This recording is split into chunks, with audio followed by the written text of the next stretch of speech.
Off to a good start. We've really lost brain cells in the last hour. Man. Don't worry. We'll lock in. Don't worry. That was the live interpretation of the thumpers. It's worm time.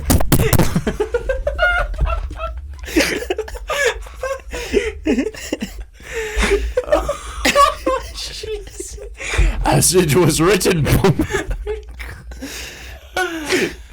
Oh, man. Well, on that note, ladies and gentlemen, welcome back to another episode. It's 9:16 at night right now. It's not even that late. It's not even that late, but we did just come off of recording a other episode. That is true. So we're kind of, we've been doing a lot of dialogue. And that's kind of why we're a little kooky. Or manic, excuse me. Meta. That's the name of the podcast. I wish I could whistle because I need to reference that. Yeah, thank you. I can't whistle either. I used to not be able to whistle, and then I just... Got good. Well, then I just said, John, stop being a wimp, whistle. And then, boom. Okay. No matter how much I try or practice, I can never whistle. Maybe if we... Or roll my R's. Maybe if we up the stakes. Maybe if we were like, hey, if you can't whistle in 2 days, we'll execute you. Bet. That could actually make it really interesting. You still have to go about like your normal life. That's right. You still have to do your job, TJ. And then by the end of the day, or by the end of 48 hours, if you can't whistle, you're... All right. I'll take these odds. Okay. What do I get if I win? You get a sneak peek at Dune Part 3. Shoddy, I mean, shit, to be honest with you, man. Speaking of Dune, you two be quiet. I need this. Today, we are discussing Dune Part 2. I showed this book, actually an episode that is coming out later, but whatever. This is obviously the book. John and I have read the book. We'll discuss both our thoughts with the movie compared to the book and compared to the original movie by David Lynch. I think both can come up with, we can both have some interesting, there can both be some interesting dialogue in those discussions. But yeah, we're here to talk about Dune Part 2. That's just what this podcast is. We're not talking about John's social status, his relationships. We're not talking about TJ's relationships or social status. We're here to talk about Paul Atreides and his relationship status and the movie as a whole. Wow. Without further ado, let's do it. Paul Atreides is complicated. We're going to open up this podcast with spoiler-free thoughts on the podcast. All right. Both, and they can both be critiques of the film or positives of the film. There's not a lot of critiques, but I think there's at least one in my mind. Very, very extremely mild. But anyway. John, TJ, I'm going to throw it out to either of you. What are your guys' thoughts? Spoiler-free.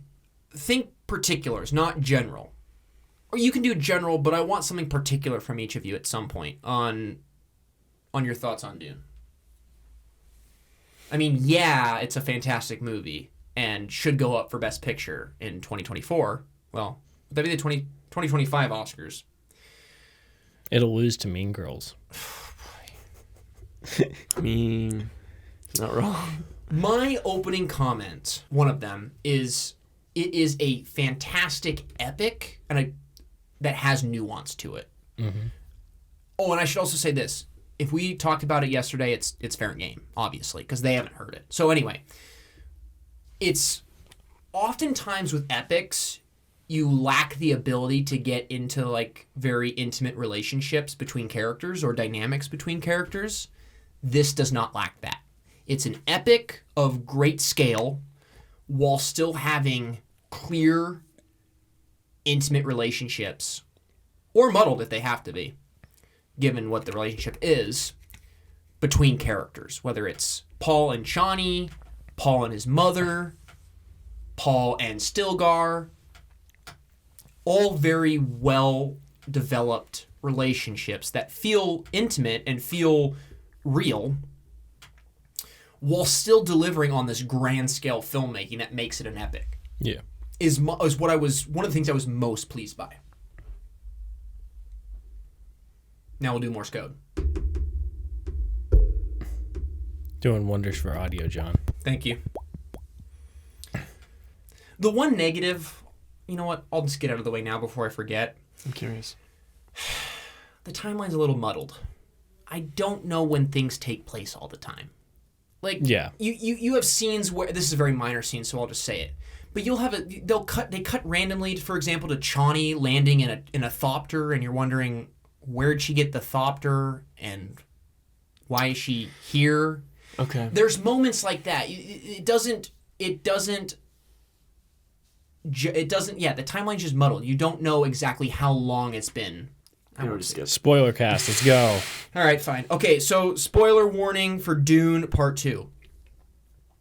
When Paul's in his coma, right, after taking the water of life, that's what it's called, right? Mm-hmm. Yeah, I've read the book and seen both 3 movies of Dune, so that's cool. But the water of life, and he has that coma, we don't know how long he's in the coma. Like, it's just kind of like the next scene almost, and it's, oh, okay, he's woken up for the coma. Was he in the coma for 2 years?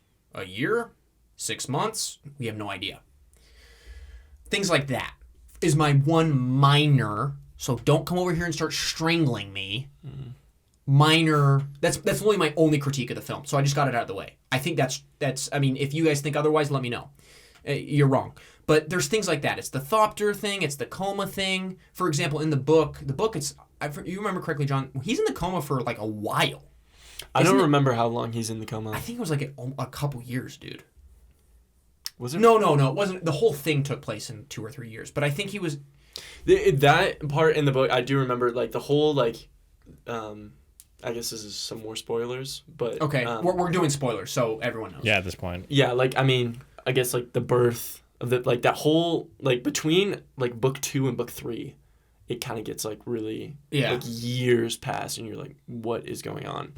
But, no, I mean, honestly, I kind of vibed with it in the movie. You were fine with, like, the lack of clarity with time? The whole chopper thing was a little strange, but, I mean, I don't think that really... It was insignificant enough to the plot to where I didn't really mind. Some things you just kind of have to accept in that level of science fiction. Some things just have to be accepted. Cool. The audio is just gone at this point. Yeah, no, it's... I know, TJ, I know. That's fair. You can especially... And then once you watch it a second time, it kind of just... That kind of critique goes away, but I still stand by that. It's, again, extremely minuscule, but I think it's still something worth pointing out. Other than that, perfect movie. Another thing I loved was the... One thing, again, I don't want to make this podcast all about comparing the book to the movie, but if there is a clear connection there, I will reference it, because I should say, and I think, John, you agree with me on this, I was very pleased at how well they adapted Dune. Overall, and especially in Part 2, it is an extremely hard book to adapt. I mean, they literally have a dictionary in the back of the book for terms that you have to look up and figure out what they mean. They adapted the book so well, and the movie's so good for what I said. But most importantly, what makes the Dune story interesting is there's the political relationships and the religious side of things and the ecological side of things. There's all very intricate relationships that feed off of one another, that benefit one another, that don't benefit one another. You know, whether it's the Bene Gesserit and their relationships with House Harkonnen and the Atreides family. It's all very complex. And the movie does a really good job of simplifying those things while also not, like, dumbing them down to where you're like, oh, this is like, you're explaining to me like I'm a 10-year-old. It doesn't do that. It elevates that all that information while simplifying it enough to where you get it, especially after a second rewatch. But even with the first rewatch, now granted, we had experience with the book, right? So we kind of had the format. But so I'd like to hear your opinion, TJ, about your understanding of it. But from what I could grasp as a viewer, they did a really nice job of laying out the world and these relationships that are present. Yeah, I mean, I think like doing it like I'm gonna like compare it to like Lord of the Rings. Yeah. Because I feel like it's very fitting for like the type of movie it is. I think like Lord of the Rings, it does a very good job of like just explaining a lot of like a simple idea, like simplifying ideas and like not getting too into like the nitty gritty. Because like if you did that, the movie would be so overwhelming and so like painfully. I don't want to say painfully boring, but like to an average person, it would be the most painfully boring shit ever. But I think like the way it like sets up the politics and everything, and all that, like it does everything that like Lord of the Rings and Star Wars does, and like simplifying, but also like keeping it intriguing and like a little complex, while also adding this like weird political backdrop to it that makes it all the more interesting. It's crazy what they were able to fit in when you have this grand scale stuff, but having all these political relationships and familial relationships, whatever relationships, and still being able to make those make sense and feel real and feel vivid and felt like they were given adequate time. Granted, this is almost a 3-hour movie, but still, that's still impressive, given what they have to work with, which is a 600-page book that has everything that I mentioned in it. Yeah, between the two parts, it's like, what, 5.5 hours or 6 hours almost? Right, because the part one is 2.5 hours. Yeah, so I mean, they're not too far like similar or not too different in terms of time. So, I mean, you almost have a 6-hour epic that 100 page an hour. Yeah, cruise through it. John, what did you think of the combination of practicality and visual effects? Did you think they did that well? I thought so. What did you think? I think there was enough. I guess comparing it to like the original Dune, the David Lynch Dune, they just kind of let things go with the wind. So I think that's kind of my baseline. That was kind of my baseline for watching this movie, this, I guess, series of movies. I don't know. I thought, the weapons weren't so over the top, but enough to know they were sci-fi, but I don't know, like realistic enough to realize their caliber and their, I guess, significance in what that world of war would be like. It wasn't something so unknown to our knowledge of military, but it was just like enhanced to some level that we just, I guess, couldn't fathom per se, but could understand, if that is counterintuitive to say. Yeah. No, I totally get the wavelength that you're on. I agree. I think they had those base qualities to them that made it familiar with whether it was, and correct me if I'm wrong, but things like their flamethrowers or their ships or things like that you were able to grasp those things because they had some quality to them that you had seen before in fantasy or that we have in our own society and world. And that's what,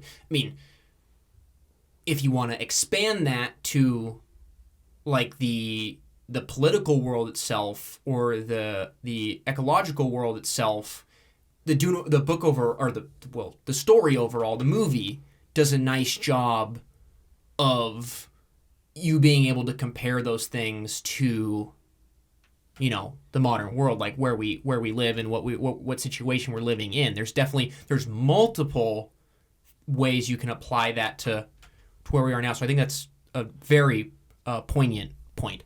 Yeah, no, I think it goes, like you were saying, beyond, I guess, the military base of things. I think it goes into that political side, that ecological side. But I think especially what I noticed from the adaptation from the book into the movie was that enhanced ability to capture like intimate relationships. Yes. I think they added a lot in there that was very very current, to where the audience could really relate to in today's day and age, that I know was not in the book. That was, I was impressed, and I thought a worthy addition without taking away from the book. Yes. Chani's relationship with Paul was better, in my opinion, in certain ways than the book, because with the looking at it in the movie, she's really well developed and thought out, and giving her like a clear, important voice, I thought was a nice touch, because it made Paul's final decision at the end with, again, I don't want to jump too far, but I was trying to leap off of what you were saying about the book, but so if we need to reel back, we can. It gave that very painful moment at the end where Paul says, I'm going to marry the princess for political reasons, instead of staying with Chani, much more powerful from a emotional perspective. Because, like, from a grand scale perspective, it makes obvious sense, right, why he's doing it. He wants to, bring peace to the whole house, not to the houses, but the whole sort of Bene Gesserit and whole world that he's now in. So by having that relationship, making it intimate, and improving on it from what the original story was, it made decisions like that more impactful and more interesting. It did. I think now, if we want to, we can get into the characters, if you want. Is there a character or a relationship? We've been talking about relationships a lot. But is there a character that really stood out to you guys that you want to talk about? I mean, obviously we could talk about Paul for a while. That performance by Timothée Chalamet was insanity. It was so good. So good. So subtle. Every word you could use to apply to a complex performance, that's fantastic. Just shove it into that description of Timothée Chalamet's performance as Paul. I thought he was, even before the two movies came out, I thought it was perfect casting. What did you guys think? Even like with the performance in part 2, or wherever you want to take it. Do you want to go first, or want me to go first? Yeah, I mean, is as nuanced as that role seems to be in the book, it just does not seem like it would fit well in a movie adaptation, because it's so royal, in the sense that I feel that it would come off as just awkward and too theatrical. Yeah. But I think the screenwriting especially kind of aided that. But I mean, all credit goes to Timothée Chalamet. There was not a question of whether or not he was Paul. I mean, he took all of that to heart. I mean, it was full 100% Paul Atreides. It was... I was worried, too, because, you want him as someone who's basically going to be this messiah. My mic just almost came off. Worm sign! You want him... He doesn't have to be this big, muscular, brooding guy, because that's not what Paul is. But he has to have this command to him. You have to feel like, oh, okay, I can see why these people are taking him seriously. And part of that has to come from, again, your appearance and the way you talk and the way you walk and things of that nature. For his stature, pulls it off exactly how he should have. And I don't think he could have done any better. I think it's just enough to where it's, he's a 15-year-old guy, he's a teenager, but he's a young adult, but at the same time, you can feel this guy, you don't want to mess with him. You can see just the magnitude of this now Messiah leading these Fremen. I thought that was good. TJ, would you agree? Oh yeah, I mean, Timothy, he's a great actor. Everything I've seen him in, I love. And yeah, seeing him kind of do something more like big and like something where he's less like, a lot of things he's a very charming kind of guy.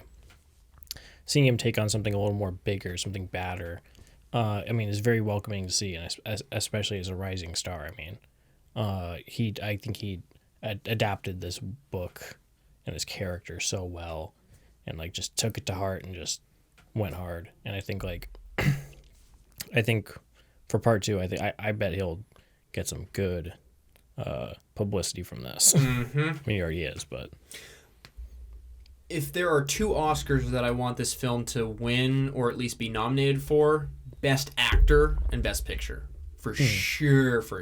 Mm-hmm. Honestly, I don't know if this is a hot take or not. I'd put it up there with Cillian and Oppenheimer. I like that. Yeah. Think about what he has to do in this movie. Yeah. To not only just keep it moving and pulling it off, but then obviously to believe the character that he's trying to portray and what this character goes through.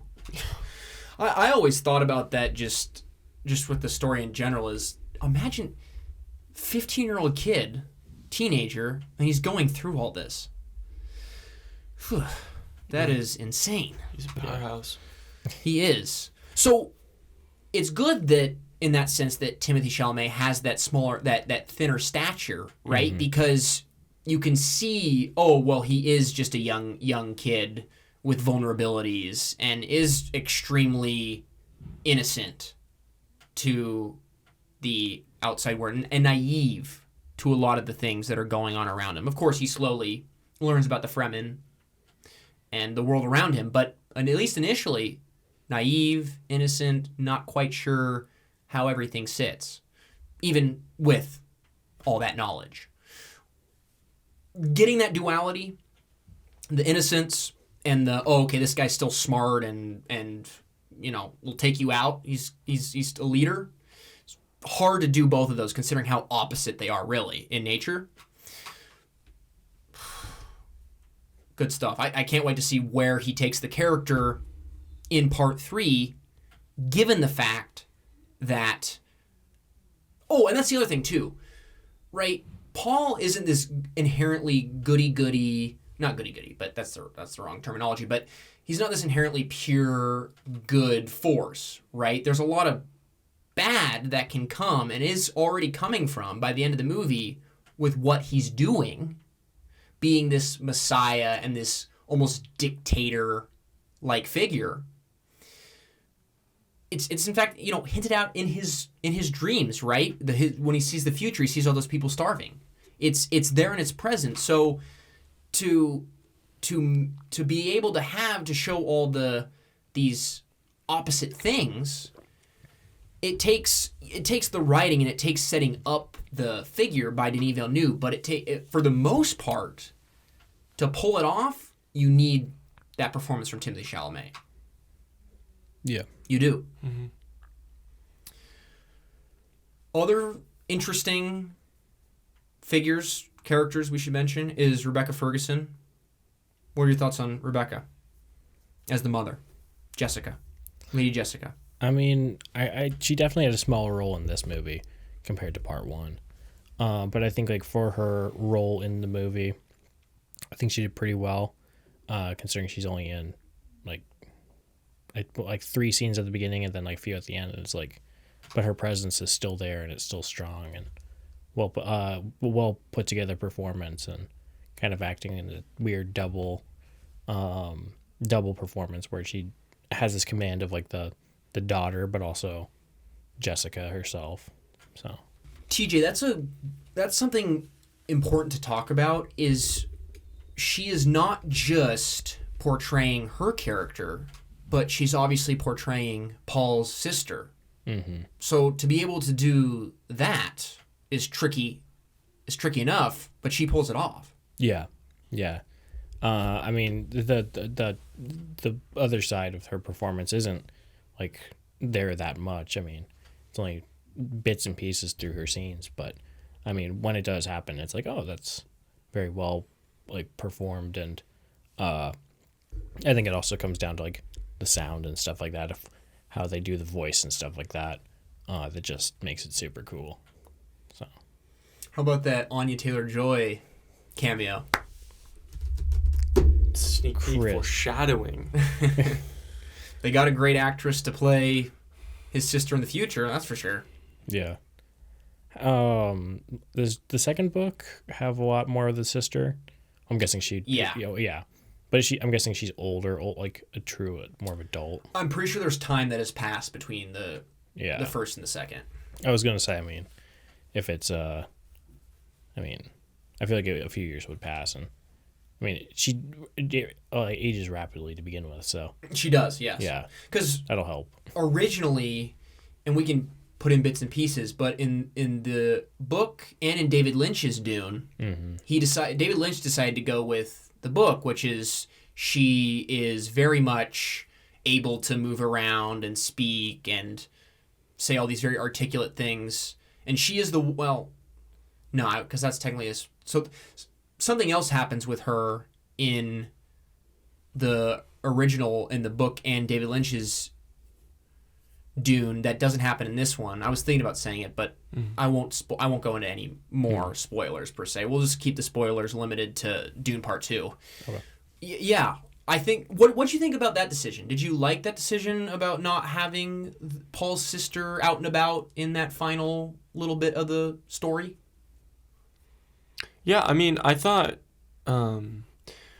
having her out and about would have been a risky decision. I think, I mean, no offense to child actors, but I just don't think that would have been the right setting to have a child running around and playing hide and go seek or something. Yeah, I mean, yeah, doing what she does. It just, I don't know. I thought what they did instead was creative and more telling to certain character development. Why do you say that?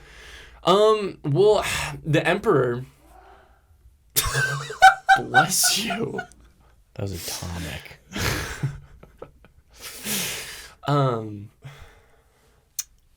Sorry, I'm totally blown away, literally. The Emperor having, I guess, showing his power in that sense, was not something. I mean, something you witness, but not to, I guess, that degree. I mean, he was, showed a lot more hostility, I think, in the movie than the book, which I thought was fitting and necessary. Mm-hmm. One thing I should do, I'm going to do a little PSA real quickly, and John, this is not your fault or mine. It's both of our faults. We just, I don't know what we do with ourselves. I want to try and I should have said this earlier, but I want to try and make it so we're not, and I've had problems with this, obviously, not just constantly comparing it to the book and the movie. I think we're both kind of having problems with that. I've been trying, multiple times already, I've been telling myself to just pull back from that, but it is kind of hard. But we're going to try and do that going forward. As John, over. Yeah, flips the book over. Not saying I think it's still interesting dialogue, but for the sake of the people that have just seen part 2, not what we've been saying before isn't lost. A lot of that stuff is inherent to the movie itself. Just a quick PSA, though. Yeah. Where was I going? I was going to go somewhere before we get into things like the Harkonnens and... Oh! This is what I forgot to mention earlier. Right, we were talking about this kind of world building with being able to establish the religious, where this world is religiously, and then the politics and the ecology of everything. The movie does a great job of showing how religions and faith and ideas are grown and established, right? I love the whole Lady Jessica saying we're going to attack the weak. We're going to attack the weak. We're going to make them believe this. And then the weak are going to go to the masses and the stronger willed individuals and say, to make it to a point where it's so powerful and the talk is so much that, oh, Paul is this Messiah. He is the Messiah. Yeah. That was a nice touch. It made the whole thing much more believable because not only is that how things like that happen, how beliefs are created and established and long lasting, but it's kind of what you were talking about. I wasn't planning on doing that, but anyway, I'll slap you next time. Do. It grounds it in that sort of quasi-realism that you were talking about, where there's that sense of, oh, this is stuff we see in the modern day. Yeah. Agree? Disagree? Yeah. Yeah. Yeah, I think a lot of like the religious imagery and like the way it inherently just looks like it's like a very religious film, and I also like the parts at the beginning where it's like the differences between like young people questioning and older people believing more. Yes. And I think just like a lot of the things about religion in the film were very well done and tasteful, and just banger. Love it. I think that's a good word, TJ. Tasteful.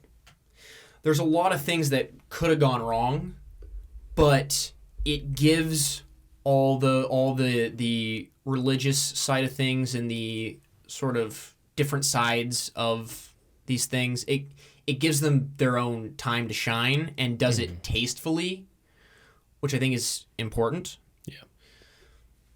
Good point. Thumbs up of approval from TJ.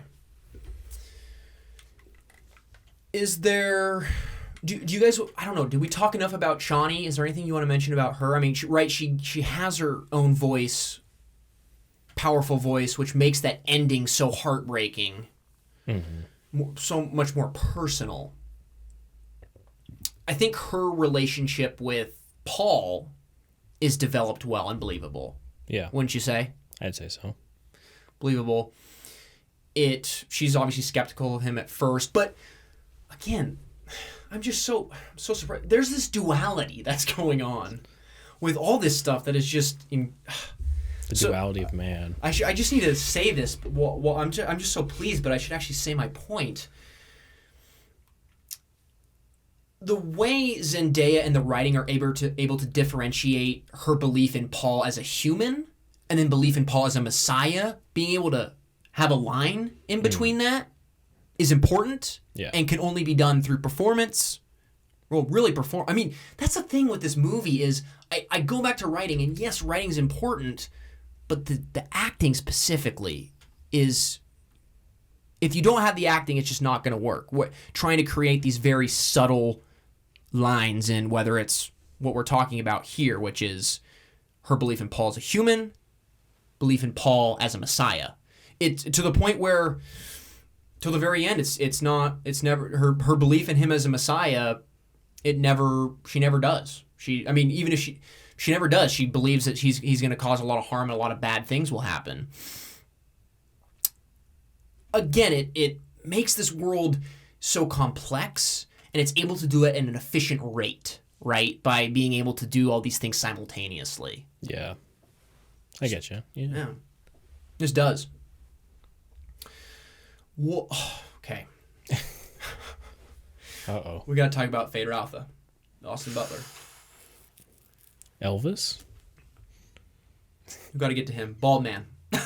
Bald man. Bald man is right. Mr. Elvis. Mr. Elvis. First of all, I'm glad he was able to get away from the Elvis voice. Yeah. Because he was practically, without even trying, talking like Elvis in press stuff for the longest time. I don't know what his voice sounds like now. And I don't know if Austin Butler confirmed this, but I'm pretty sure he was unintentionally sounding like Elvis because of how long he spent. Yeah. With the Elvis role and getting that voice perfected. Yeah. I don't know. TJ, do you know what his voice sounded like before the Elvis role? No. Okay. So I don't know if he kind of already sounded like him already, but Yeah, I mean, you can condition so long, it eventually becomes kind of normal. yeah. Especially for a young actor like that, I could see that affecting him. Yeah. Being the expert that I am in acting. So, of yes. course, John, the Oscar winner. Yes. I think first and foremost, it is that voice. I'm glad he was able to get away from that and have a distinctly different voice and obviously mannerisms and things like that to really embody Fade Routha. You kind of have to. I don't. Last time I checked, I don't think Fade Routha is anything like Elvis Presley, but maybe I'm wrong. Maybe. Hot take. Yeah. You didn't see that in the book? Oh, my bad. I'm sorry. I guess I read the wrong thing. So what did you guys think? I mean, he wasn't in the movie for a ton. Yeah. But the moments he was in, thoughts? Menacing. So beautifully menacing. I mean, he was so out of control. I mean, you couldn't even see what was being done, like, objectively. You were just, like, you were so pulled in by that fear that, I mean, I was just thrown. I was blown away. Yeah. Yeah, his performance and, like, the menacing vibe he gives off, and I mean, every scene he is, like, he commands the scene, and he's always like the thing that, like, you watch and you're like, this guy knows what he's doing. He's killing it. I love it. Yeah. I'm disappointed that some people, and I don't know if this was critics or just the general public, was anointing him as this best supporting actor performance since Javier Bardem in No Country for Old Men. There were people saying that, which, again, you could say, well, John, don't read that stuff. I try not to, but it's hard. Especially when you're trying to keep up to date with news for the podcast, movie news. It's hard. I heard things of that like that. He's not that, but delivers about as good a performance as he could have. Yeah. With the time he was given and what that character is. I totally bought into his menacing presence, as you talked about. He never once did I feel like I went out of the story or out of the character because of some weird mannerism that he did. It was all totally locked in. Yeah. He started talking like Elvis. Mama, Suede shoes. Mama the Baron wants me to go to the Spice Planet. No, but I think with those roles especially, yes, being so extreme is an art form, but I think the beauty of it comes into complementing other actors in the scene. I feel like that can just be a powerful role like that can just swallow a whole scene to where it's just too much, but he balanced it so well. Like in the end, for example, he just, yeah. I mean, and we'll get to that scene. Yeah. We'll get to it. We'll get to it, my friend. We can talk about some scenes if we want later. And also, let us know, whatever. I know no one comments on anything, but anyway, let us know if you like every once in a while us doing just an episode on a singular movie. I don't like doing it all the time, but for especially new hot releases, I think it's kind of cool because then you can really get into it. Let us know if you guys like that. If you don't, all right, whatever, it's fine. It's fine. We'll just kill John. Wait, which John? both. Both. I'll hostage execution both of you. Or just duel. Oh wait, what's the thing they say? May thy knife chip, and break. Is it break? That sounds right. Is it break? I don't. I think it's a more specific word. May thy chip. May thy knife. May thy knife chip and shatter. Shatter. May thy knife chip. What is it? Chip and shatter. Yeah. That's what we'll do. It's fitting, right? We're talking about Dune. We'll duel. Who's Fade Routha and who's Paul in this relationship? I don't know. Which one's taller? I'm the princess. You're Florence Pugh. By the way, I should say this. We have to talk about Christopher Walken. Muad'Dib. Honestly, I didn't even pick up on the joke. I was so locked in. No. I agree. I thought he went away. He was able to go away from that, really diving into his Christopher Walken-ness. Yeah. He did a good job playing the Emperor for sure. He did. But you can't help but making Christopher Walken jokes. Come on. He's Christopher Walken. He's Christopher Walken now. Yeah, there's only like one time where I was like, oh, he sounds like Christopher Walken, like where he does like the thing. But other than that, I'm like, Christopher Walken's doing a good job not doing the Christopher Walken thing. Yes. That's the thing that I think people need to realize. Are unfortunately, younger generations, our generation doesn't really get that. But if you watch him in a movie like The Deer Hunter or he's so good. Any of his critically acclaimed movies, he's an Oscar-winning Actor. great actor. He can if he needs to, he can go away from that voice. It's not like he can't. Yeah. It's the stereotype. It's like listening to Arnold Schwarzenegger. Yeah. Everyone memes the voice. Not intentionally, we just do. Yes.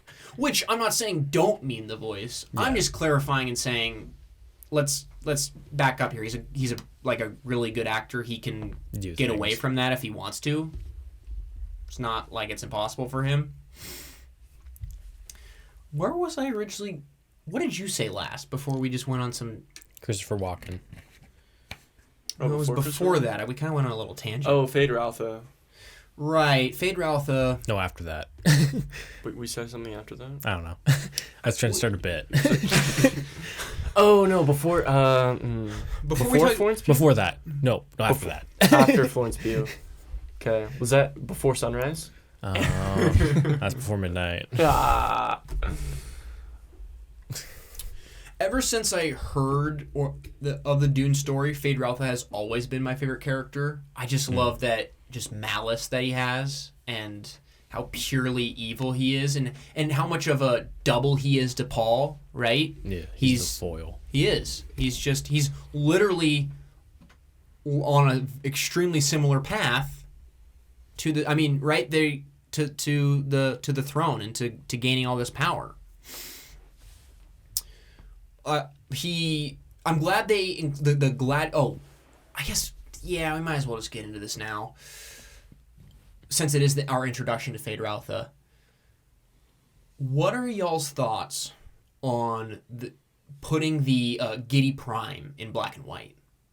I liked it. Okay, why?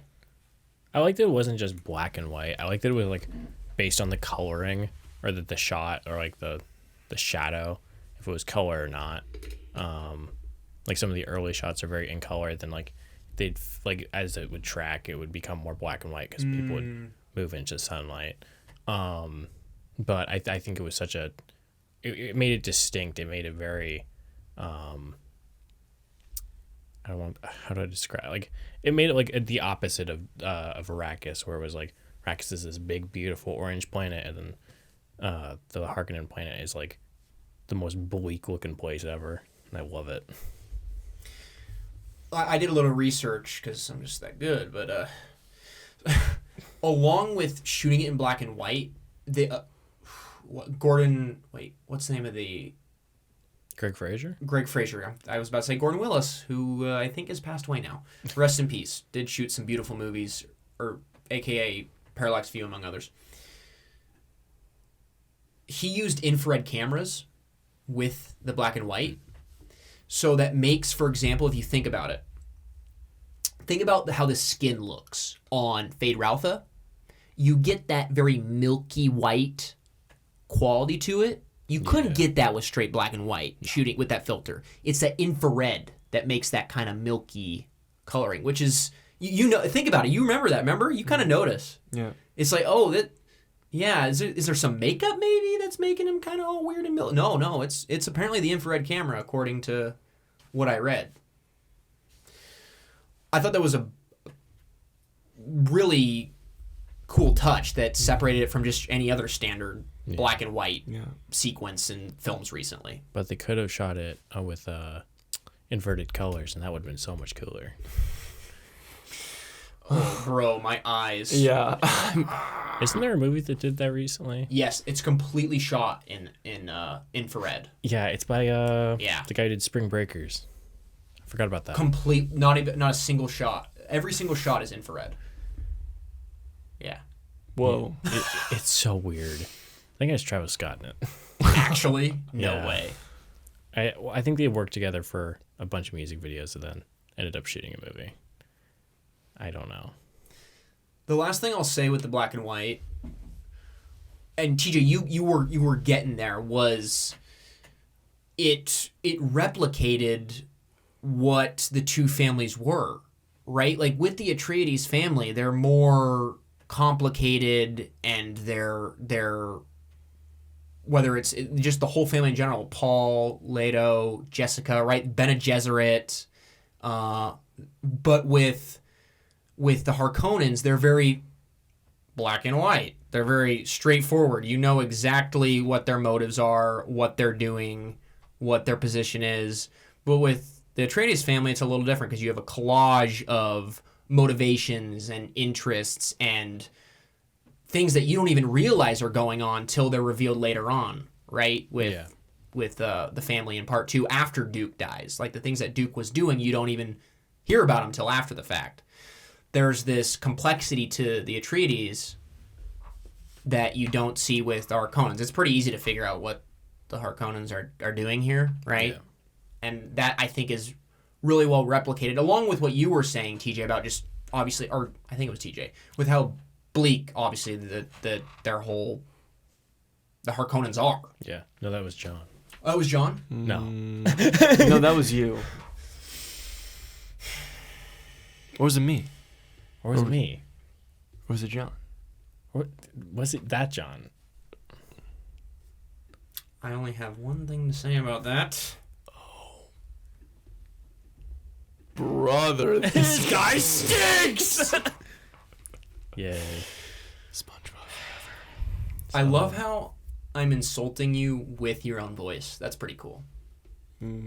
His voice is a weapon. Well, both of your voices, but That is true. yeah. I was going You for both the, guys. I was going for the Dune Do we reference. both? I think you guys are both in that. We're both on it. Yeah. Okay. It's both. I did of not us. know that. This is pretty cool. I'm insulting you. I harmonize. You guys are insulting you. With my favorite show. That's pretty sick. That's insane. That's cool. Squirrel jokes. I just need a voice gun. Muddy! Okay. That was a good impression.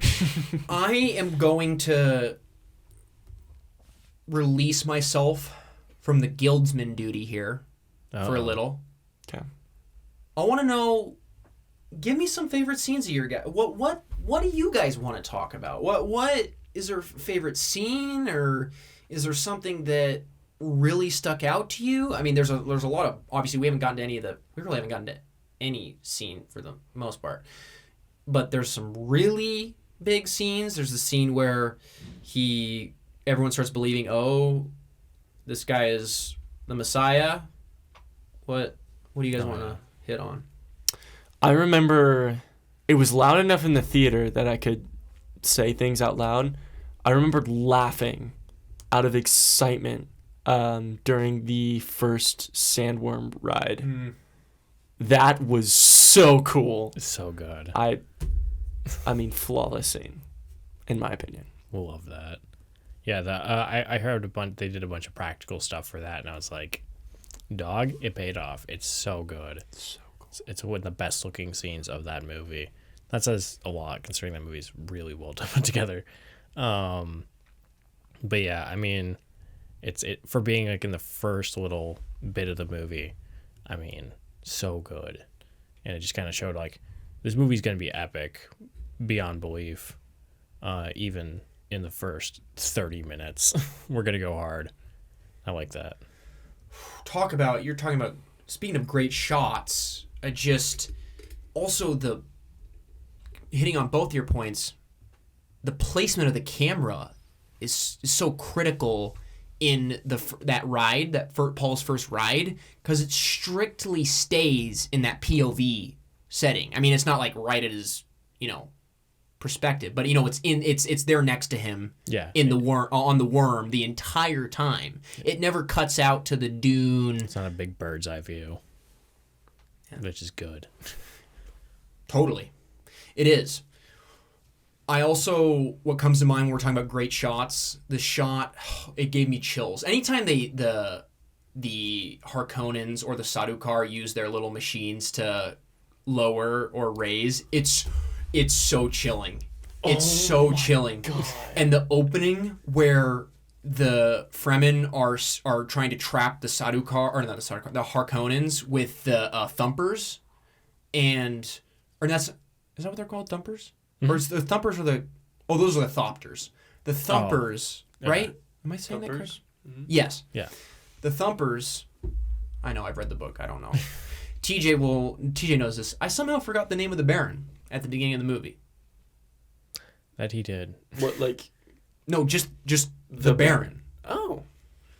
And I have read the book, done a report on the book, seen part 1 and the David Lynch movie. Yeah. Multiple times? Cool. Yeah, it's bad. That's really cool, like, and terrifying, the silent lowering and rising of the Harkonnens. But the shot that I'm thinking of that gives me chills is they get the thumpers going, and you just see, like, absolute silence. You see these the black figures just rise. Like, they're just, like, rising up and up and up to the top of the rock formation. So good. Shot beautifully. Genuinely terrified. Like, it's just, there's something about that silence that is so, and these, like, just menacing figures, these dark figures that just, even as a, young adult, just terrifies the bejesus out of me. Yeah. I mean, along that same scene, floating up and falling down, that was it's so good. Underplayed in all these movies that, I mean, just, throw bodies off the side of cliffs. Showing it at the bottom gets you that gauge of how fast and hard these guys are, dying when they hit the ground. That was menacing. I right now I'm literally getting chills. I'm actually genuinely just kind of terrified. It's the best. I remember when I can't remember how they describe it in the book, but I remember the first time, another moment, going back to part 1, there's a moment where they're invading, when they're taking over the capital of Arrakis, Northern Arrakis, I can't remember the name of the capital, but where, Duke Leto is and things like that. Where the Sardaukar drop down behind several of Duke Leto's men as they're trying to defend, like, some part of the Capitol building, and they just, like, drop down behind them, and they obviously don't even notice because they're silent. It's just some of the flat out, I mean, you expressed it well, just some of the creepiest, like, visuals and scenes because of just how silent and obviously how inherently menacing they look. Just that combination freaks you out. Okay, talking about shots, we can also talk about scenes simultaneously. Yeah. Another, and I think this can lead us into this scene, the bird's eye shot of Paul walking amongst all the Fremen, where they're all just like little dots, and he's walking through, is so just perfectly crafted. Yeah, no kidding. I mean, that's one that stands out for me. I think that might be my favorite shot of that movie. That or like the one that's like comes like less than a minute later of like it's him walking with like the grayish background, and then it's like there's like the sandworm or whatever in the background, and it's I love it. Just walking into the place. Yeah, that whole sequence is breathtaking. I think acting wise it's the best of the movie. Yes. It's in that one scene alone, you get all of the different aspects of that character that we were talking about earlier, all in one scene. Mm-hmm. You can tell why they want to follow him. You can tell he's still a child, still a teenager, all in one. That scene, that is one of those scenes where, as an audience member, you're thinking, at least I was, oh, he could win an Oscar for this. He could. Mm-hmm. That is one of those moments where if it doesn't work, the whole performance honestly collapses immediately. Yeah, it honestly does. No matter what he was doing before, which was all great. But if that scene doesn't work, the whole performance just kind of goes to nothing. Yeah. True. I mean, yeah, you can be like, this scene isn't great, but I mean, it's like the pivotal scene. It is. Yeah. You can talk all you want about how most of it's good, but if you can't nail the big scene of the movie, the scene where he literally becomes the Messiah for all of them. Yeah. And gets them to go and start, at the end of the movie, start all these crusades against the houses with all these Fremen. Yeah, it's awesome. Incredible. Yeah, we talked about the sandworm, that scene. I think we can get to the duel if we want to. I think we can. The duel. I feel like it's just there. Yeah. We can just grab it. Yeah. You and I talked about it after the movie, John. Mm-hmm. What do you love about it? I think not being predictable. I think is cliche as that scene is. It's so unique in some surreal way. Mm. I mean, the acting was spot on. There was none of those cheesy remarks. I mean, there was just, the classic saying in the beginning, may your sword chip and shatter, I think we said. It's just so beautifully done. The choreography. Oh, yeah, no kidding. Yeah. I mean. No score. Oh. It's completely silent. Less is more. I think in moments like that, and like you were talking about in the beginning with that silence, it's that much more. It would have ruined it with amazing score, but not the place for it. Yeah. Mm-hmm. Yeah. I mean, that scene is just the perfect finale for that. Like a movie like that, and just it's just awesome. I mean, the way that it's all choreographed and directed and shot, and just all the little moments in between. It's like, that's it. That's awesome. I love that. Having all of the key important characters also in the same exact scene, watching it is so chilling, and you can just sense the gravity. I mean, even if they weren't there and you understood the context, you'd be like, oh, okay, this is still really important. This is deciding who is going to control all of this, essentially. But the fact that you have all the key important members there just makes it that much more that much more exciting and so much more intense. And there's also just the side of you wanting to nerd out, because it's just all these extremely important figures in this science fiction epic. Yeah, every important character that's still alive makes an appearance, and you're like, oh shit, this is awesome. Yeah. And then if you want to go outside the movie, think about how many Oscar-winning and great actors are in that room. It's absurd. Yeah, it's just stacked cast. So stacked. It's yeah.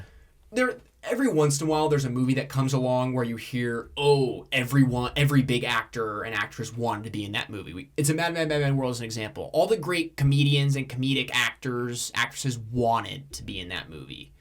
This movie, I feel a similar way, where it seems like they knew this was going to be something spectacular, and they wanted to be in it.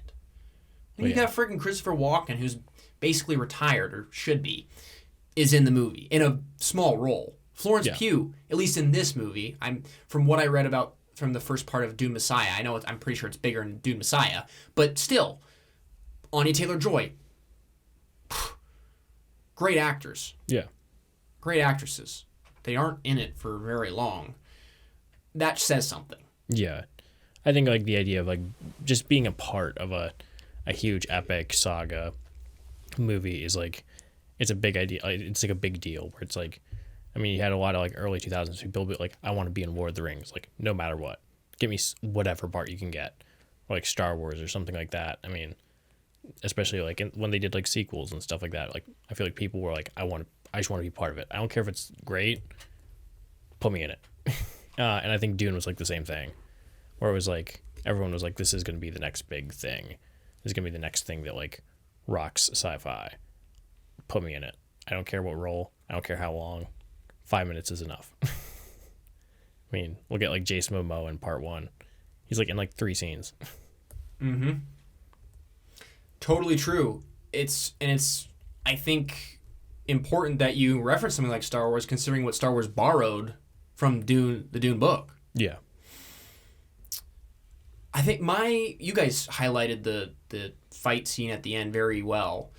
I would just be saying the same things you guys did, but it's anytime you get like that hand-to-hand combat is so, when it's well choreographed, is so satisfying to watch. Oh yeah. I think with the ending of the film, it's a perfect time to end this episode. But it is not the ending of our conversation on Dune Part 2. This is only part 1 of our conversation. This movie is so epic, and to be honest, it's pretty late at night, that it needs further discussion and needs another episode. That is what we're going to do. John's going to be here, TJ's going to be here, and hopefully we're going to have a 4th guest who hasn't been on this podcast in a while. At least a year. At least a year. Hopefully he'll join us, and we can discuss all the other interesting things about Dune Part 2 that make it so stellar. Interstellar?